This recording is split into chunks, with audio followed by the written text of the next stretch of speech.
Why was popular sovereignty a key issue in the 1860 election? Imagine a nation on the brink of a major split, with people debating fiercely over whether new territories should decide if they allow slavery. That was the scene in the United States in 1860.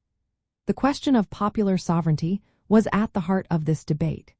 Popular sovereignty meant that the settlers in a territory should decide for themselves whether to permit slavery, instead of the federal government making that call. It was seen as a way to give local people control and avoid imposing decisions from Washington. But this idea was not simple. It was meant to be a democratic solution to ease tensions between the North and South. The North generally opposed expanding slavery into new territories, while the South wanted to protect and spread it. The Democratic Party split over this issue. Northern Democrats, led by Stephen A. Douglas, supported popular sovereignty because they believed it upheld local choice. Southern Democrats, however, feared it would let territories reject slavery, which threatened their economic and social systems. Because of these disagreements, Southern Democrats nominated their own candidate, John C. Breckinridge, who demanded federal protection for slavery in the territories. They rejected popular sovereignty as not enough to secure their interests.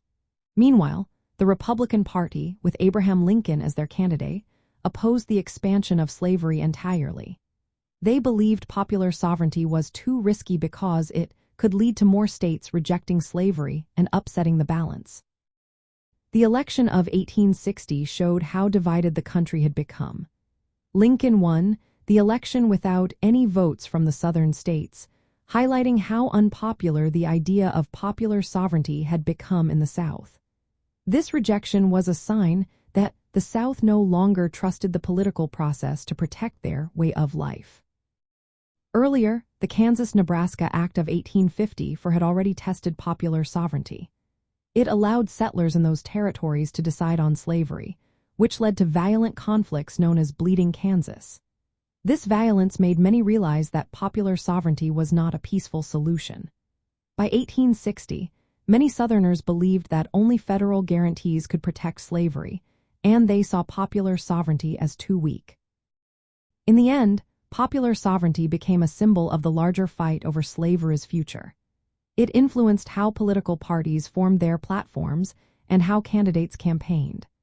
The failure of popular sovereignty to settle the issue peacefully helped push the nation toward secession and the Civil War.